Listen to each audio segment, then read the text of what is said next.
Welcome to Inside Games, the only gaming news show brave enough to report on a bunch of stories that aren't technically about video games. Yeah, news is kind of dry. It's early in the year, but also, hey, when one of the world's richest men, if not the richest, I guess at this point, shows just how small, how infinitesimally tiny his pee-pee is, that's video game history. Come on. And when gaming history happens, Inside Games is there to laugh right into our webcams like we always do. That's all we got, though. We don't have the billions of dollars. We just have the laughter. But luckily, we got a little more in store for you. We got more gamer schadenfreude for you. Turns out EA is on rocky financial ground after Dragon Age Veilguard's mild performance. Yeah, and a few more news bits that are less of a laughing matter. An analyst pissed off everyone by suggesting that GTA 6 could cost $100 like we've actually suggested. We might have our first concrete whiff of what games will launch with Nintendo's upcoming Switch 2. Weird to call it Switch 2 officially now. Yeah. But we got a little something for everybody. So let's kick off the roundup by throwing to the one man that has never and will never suffer an embarrassment of riches, Brian Gaar. I don't know why, looking back, when I was said I was going to major in journalism, my parents were just like, no, stop. Why couldn't they have done that? Just don't do that, son. You want disposable income. Anyway, let's talk about the opposite of me, Elon Musk, the world's richest man who recently faced a huge blow to his gamer cred after he basically admitted to cheating in Path of Exile 2, the wildest game to admit cheating on because those players are hardcore. They're like bloodhounds. They will find you out, and they did. So Musk, who has long portrayed himself as a hardcore gamer, he loves talking about the old days of Doom and Elden Ring and all that, live streamed his gameplay earlier this month to show off his Path of Exile 2 skills. Instead, he exposed a very significant gap between his abilities and reality, and of course, that sparked backlash from his core audience, gamers. There's one thing gamers are good at, it's that. They are really good at finding the details. Elon Musk has a history of boasting about his gaming accomplishments, including a supposed top-ranking status in Diablo 4, which everybody sort of called into question then, too. They were like, The problem is these games require hundreds, if not thousands of hours grinding to acquire top-tier gear, a commitment many found improbable, given Musk's busy schedule as a CEO and his public commitments and, doing salutes at the inauguration. As Kotaku's Ethan Gatch once noted, quote, he could go anywhere and do anything, and he has apparently chosen to spend an inordinate number of hours grinding for loot. Yeah, God. How can he find the time to game with his right arm that worn out from saluting? Anyway. Unsurprisingly, like everything else in his life, doubts about Musk's gaming credibility reached a tipping point during his Path of Exile 2 livestream. Viewers observed that Musk appeared uncomfortable playing, despite his character's high level and impressive gear. Yeah, when you're manually dragging your items from your inventory, It's like, oh, you don't... Prominent gaming streamer Kriparian, I love his Hearthstone stuff, he described Musk as absolutely clueless, sarcastically referring to Musk's totally self-made character. He even used finger quotes. Likewise, the YouTuber Asmongold labeled Musk's display embarrassing and very silly, questioning why a billionaire felt the need to fabricate his gaming credentials. Well, there's a lot of reasons, but I probably could give you the one tiny little pee-pee reason. Finally, the YouTuber Nico Rex blew the lid off the controversy after exchanging DMs with Musk, where he actually fessed up. How brave. God. In the messages, Musk admitted to using account boosting, justifying it by saying that everyone does it. That's what cheaters always say. God. They use the assumption that everyone else is doing the thing because, man, fuck this guy. Anyway, he even dropped a 100% emoji when asked if he paid people to grind for him. He said, it's impossible to beat the players in Asia if you don't. He said it in that, well, it was a DM, but I read it in that voice. But yeah, it's basically the excuse that all the steroid players in baseball use. Like, everybody does it. Yeah, exactly. It's also funny to note that account sharing violates terms of service for Path of Exile 2. When asked if he planned to apologize to the community, Musk replied, what would I be apologizing for? Yeah, I mean, that sounds about right for this guy. I mean, he's the world's richest man. If anybody has fuck you money, it's him. So he can do whatever he wants, whenever he wants. Yep. Please, audience, take this to understand that there is no such thing as a genius in this world. There are just people that lie to people stupider than they are and convince them to give them money, like Musk has and continues to do. It's never been more obvious. What fucking pisses me off is even the grift isn't that good anymore. Like, it's obvious. He didn't even try. And he doesn't care. It'll all wash away because everybody's got the attention span of a fruit fly. But he's insulting Sweet Lady Gaming, and I don't want to stand for it. I loved in the live stream, he had a folder in his own account that said Elon's Maps. That was the best. Elon's map. That's my favorite. He's the best part of this is he's constantly getting caught for this, and then eventually he confesses and goes, "Well, so what? Who cares?" So like, why were you hiding it in the first place? If you don't care and no one else cares, why hide it? Just say, yeah, a bunch of people paid for my account and boosted it, and I'm playing that account. Just say that outright. Well, it turns out he's a liar, like Lauren said. Yeah, because it works. Because people are so fucking stupid they buy it. Anyway, don't be dumb. Hate that fucker. All right, moving on with the Nintendo Switch 2 on the horizon. Fans are stoked about its potential lineup. And in the recent teaser trailer, we of course saw what kind of looked like Mario Kart 9. They didn't say it, but it's Mario Kart 9. But now there's possibly more stuff coming. There's a new leak that says a new 3D Super Mario game and some sort of Legend of Zelda remake are reportedly set to launch this year. This is almost exactly what we said here on Inside Games. The leak originates from retailer Newegg, which listed Nintendo Switch eShopped gift cards alongside unannounced titles like Metroid Prime 4 and Pokemon Legends Z to A. Most notably, it mentioned a new 3D Super Mario game and a Zelda remake or remaster. The Mario and Zelda references were taken down, but not before they were screen grabbed. We obviously don't know more yet, but maybe that's a reference to Super Mario Odyssey 2 and or HD versions of Twilight Princess, Wind Waker. I don't know that they're going to remake Breath of the Wild or Tears of the Kingdom right away, but we'll see. Oh, that'd be weird. Yeah, I guess they could do a revamped 60 FPS higher res versions of those for Switch 2. But yeah, I feel like Twilight Princess, Wind Waker probably a better call given how Nintendo's been going. Meanwhile, an alleged insider named Extasis claimed several Microsoft games might come to the Switch 2, including Diablo 4, Fallout 4, Starfield, Microsoft Flight Simulator 2024. That would be impressive for Switch 2. And Halo the Master Chief Collection. Diablo, I think, is a fair bet. That game sells like hotcakes on whatever platform it's on, and Switch 2 is going to be a pretty good home for it, I think. It's so weird thinking of Diablo as a Microsoft game. But yeah, it tripped me up when I wrote that. Yeah, Diablo, Doom, like somehow Microsoft ended up owning a bunch of the very PC-centric gaming brands. It's kind of interesting. And by somehow, Lawrence means money. Yeah, they did buy them. World of Warcraft, yeah. It is their platform, too. Weirdly, all these games existed on Windows this whole time. Somehow $69 billion found a way. Speaking of money, Grand Theft Auto 6 might cost $100. Just like Inside Games said months ago. And some folks in the gaming industry are actually rooting for it, which is super weird. Because if Rockstar pulls this off, other companies, this is exactly what we said, other companies can finally say, hey, inflation's killing us too, and jack up their prices for video games. And then you thought $70 was expensive. Now, this comes from analyst Matthew Ball and his 2025 gaming report. This predicts that GTA 6 will be the release of 2025. Bold, I guess, assuming it actually comes out this year.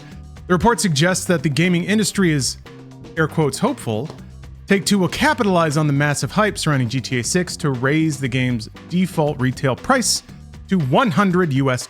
Yeah, and their rationale is that AAA games more expensive to make than ever, but prices have barely. But well, it's kind of. I think $70 has been kind of the new top end. But obviously, to cope, publishers have been squeezing extra cash. There's microtransactions, all sorts of other shenanigans. Y'all know what they do. Yeah, if GTA 6 sets the $100 standard, could pave the way for pricier games across the board. Because, hey, why stop at microtransactions when you could charge a premium just to play the game? Looks like inflation's coming to Los Santos, too. This is what we said a few months ago, and I really hope they don't do this. This would be the game, though. This would be the game if you do it. Yeah, oh, yeah. Yeah, in the past, Activision always used Call of Duty to push prices $10 higher. They did that with 50 to 60. Actually, 60 was kind of the big 360 PS3 generation, the HD price. And then, yeah, 70 is the new one. But, okay, so I get as a consumer, no one wants to pay more for anything. And it's never good news to suggest that. That said, from the industry side of things, if you look at the gaming industry from a business, it is pretty true that, like, cost of production has gone way up, price has stayed the same, and the profit has come from the growing market. More and more people are buying the game. And then, of course, you've got DLC, not to mention special editions and early access, which, by the way, you're already paying $100 for games if you're buying early access stuff. Just FYI. So, yeah, it's kind of interesting because I can see it. Like, the margins have stayed the same. The sales volume is not growing anymore. It is on some platforms, but console, I think, has kind of stagnated in the last few years. So the only way to get more money is to raise the price. And I get from an analyst standpoint, it's been a long time since the price has gone up. So yeah, just looking at the math of it, if you're looking at it like a widget factory, yeah, you got to raise the price of widgets. But the good news is, for all of us, is that there's a lot of games that aren't GTA 6 that are still pretty cheap and very, very good. They're just not the, high-end AAA console games. So it's not all bad news, but yes, retailers have already found a way to get more money out of you. Remember when they charged $90 for Starfield that was supposedly on Game Pass? I don't know. That shit still pisses me off. I actually think that this will be a bridge too far. I think GTA 6 will sell just fine at $100, but if other big AAA releases raise it to $100, I think this is going to be really, really bad for the industry. I do think that GTA will sell at whatever price point they sell it at. It doesn't matter what it is. But if other companies try and follow this, I don't think this will work at 2025. I really don't. Yeah, I'll pay that for GTA 6. I won't pay that for Assassin's Creed Venezuela or what it I just so I think GTA, those are really well-made games. So, I don't know. Also, and I've said this before, I remember, I'm not in favor of price increases, but I remember paying $50 for Double Dragon on the NES a bazillion years ago. And that was sort of and that was late 80s. I mean, Yeah, it's hard to argue against. We're getting more game for less money all around. And the games that are made have more features, more content. The artistry and elegance that goes into the execution of those games is orders of magnitude higher than it was even 10 years ago. So that's everything in context, but no one wants to pay more for games. I do agree, yeah, GTA 6 could be 100. Very few other games could justify it. I do kind of wish that just the pricing barriers on games would start to shift. I want really obscure, effort-laden games that cost $120, like Shenmue 4. I'll pay $120 for that. I'll pay whatever I have to. It's only going to sell like 100,000 units, so price it accordingly and hopefully make it. I mean, no one's going to buy it. I'm realistic about that. But I would like for there to be, I guess actually, crowdfunding is how they got people to pay over $60 for a game. But I would like for there to be wider pricing options at retail. I think it goes to the smaller end of the scale. You have $20 games, $10 games, and stuff like that. But once it gets above 40, it's like, well, it's AAA or there's no reason to make it. So I would like for there to be more sprinkling of prices in between like $80 and $50 to justify more different kinds of games. That would be really nice, Lawrence. It's a great idea. You're smart. Yeah, you're a smart guy, and they're never going to do it. Yeah, they're not going to do it. Let's move on to EA's stock plunging, and everybody celebrates, as always, because of Dragon Age Veilguard and EA Sports FC 25. Electronic Arts shares plummeted more than 16% this week, erasing $6 billion in market value after a pre-earnings announcement revealed disappointing performance from EA Sports FC 25 and Dragon Age: The Veilguard. Yeah, this comes from Video Games Chronicle. They said Wednesday, EA warned of a decline in live service revenue for the current fiscal year. That was a big old U-turn from their earlier predictions, which is everything's fine, we're growing. And they attributed that drop primarily to a slowdown of sales of EA Sports FC 25 during the all-important Christmas season. By Thursday, EA's market value had dropped from $37.3 billion to $31.3 billion. And needless to say, EA Sports FC, which was formerly FIFA, is huge for the company. It contributes roughly $2 billion in annual revenue, with $800 million generated from its Ultimate Team mode alone. Last week, EA Sports FC 25 introduced its largest mid-season gameplay overhaul, incorporating high-demand community updates, because a lot of people were worried when they changed from the FIFA brand to the FC brand. And this is not what EA wanted to see. Yeah, meanwhile, Dragon Age: The Veilguard also had issues. EA disclosed that the game fell short of expectations by approximately 50%. That's a lot. They said only 1.5 million players were reached. I don't know if that meant sold or like played it on Game Pass or what, but yeah, they threw out that 1.5, and that, yeah, for a big budget game, that's not very big. Yeah, it's really fascinating. All the huge AAA brands that got built up in the 2000s have been dormant for too long now, and no one really cares about them. I'm really curious to see if Assassin's Creed still has any pull, because it's been a while.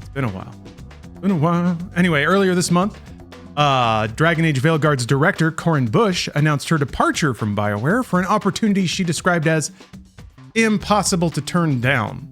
And by that, I interpret a job where people aren't screeching at her on the internet 24/7.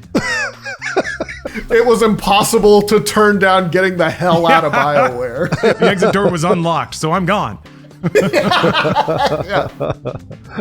All right, let's do a 5-second review.